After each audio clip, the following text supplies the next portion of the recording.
जब प्यार किया तो डरना क्या मैडम, अब तो मैं तुमसे मिलकर ही रहूंगा। को पसंद ना आए तो आप मत लेना, लेकिन घूमने के लिए ही सही आप मॉल चलो तो सही। बेटे की जिद के आगे शुभ्रा की एक नहीं चलती और वो शुभम के साथ मॉल जाने के लिए तैयार हो जाती है।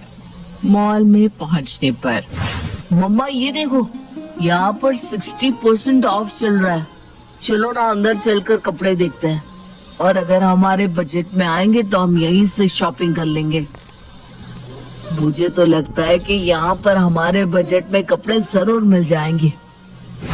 शुभ्रा और शुभम स्टोर में घूम घूम कर कपड़े पसंद करने लगते हैं। यहाँ तो सारे औरतों के ही कपड़े लग रहे हैं। यहाँ देख रही हूँ, तू जाकर अपने लिए कुछ पसंद कर ले। कुछ देर तक कपड़े देखने के बाद शुभ्रा को 2 कुर्तियाँ पसंद आती है और वो उन्हें लेकर बिलिंग काउंटर की तरफ बढ़ जाती है। भैया, इन 2 कुर्तियों का बिल बना दीजिए। मैडम आपके 3000 रुपए हो गए। क्या 3000 कैसे हुए? 2000 रुपए की MRP है, उस पर 60% ऑफ लगाने पर 800 रुपए होते हैं। 2 कुर्ती के 1600 हुए ना? मैम आपको कुछ गलतफहमी हो रही है। इस कुर्ती पर 60% नहीं 25% ऑफ है। अरे ये तो गलत बात हुई ना। इधर बोर्ड पर लिख रखा है 60% ऑफ, और जब बिल करा रहे तो 3000 मांग रहा है। मैडम अप टू 60% लिखा है, फ्लैट 60% नहीं। देखो भाई, ये फ्लैट और अप टू तुम अपने पास रखो, सीधे सीधे बताओ 1600 में देते हो या नहीं? मैडम ऐसे नहीं होता है, आपका जितना बिल बन रहा है आपको ये पे करना ही होगा। We don't bargain. आप प्लीज जल्दी से डिसाइड करिए, पीछे लोग वेट कर रहे हैं। लगता है आंटी जी पहली बार मॉल आई है। अरे जब औकात नहीं होती इतने बड़े स्टोर से कपड़े खरीदने की, तो यहाँ अपना मजाक बनवाने क्यों चले आते हैं ये गंवार लोग। अगर ये ठीक ठीक लगा वाला ड्रामा करना हो ना, तो आगे से किसी रोड साइड दुकान से ही आप शॉपिंग कर लेना।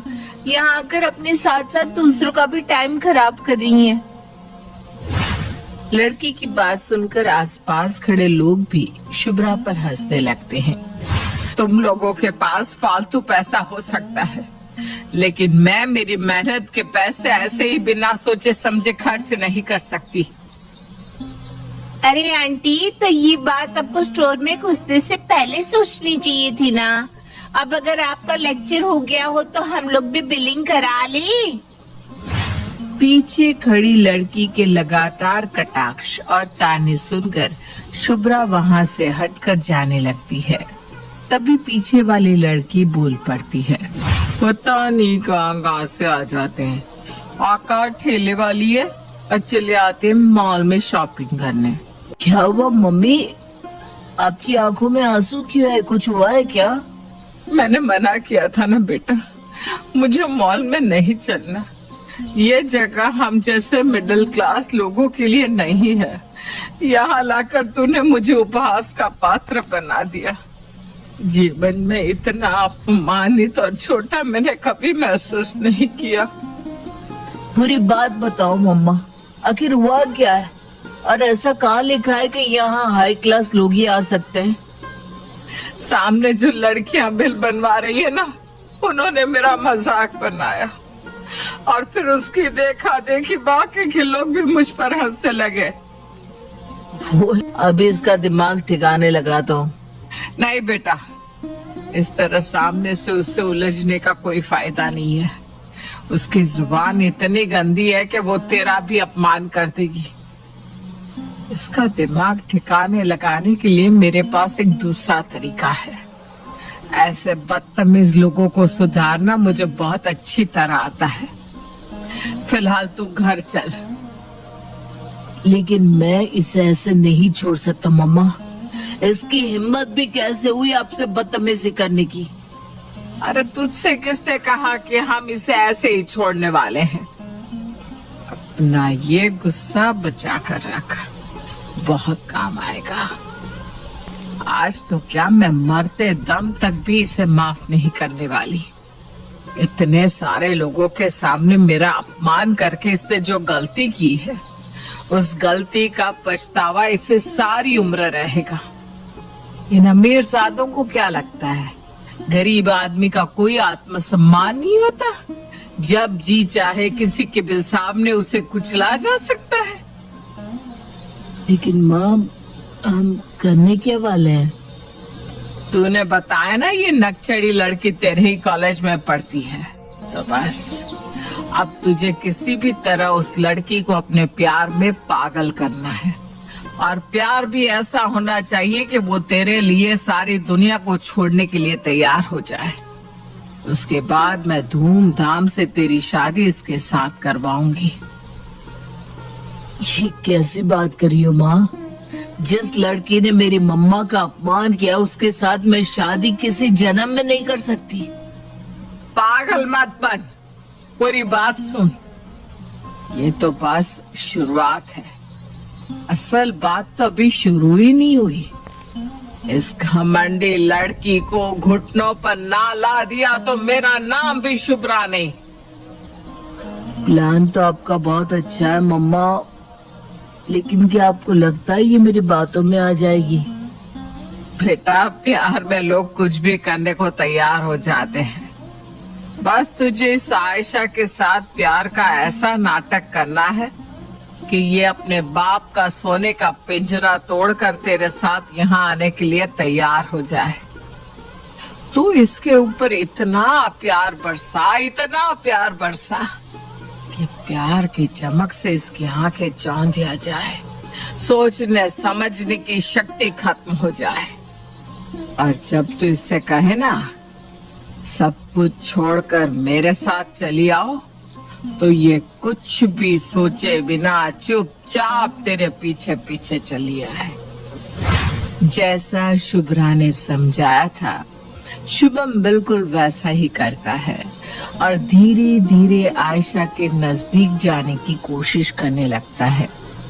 आयशा को अचानक से मिलती ये अटेंशन बहुत अच्छी लगने लगती है।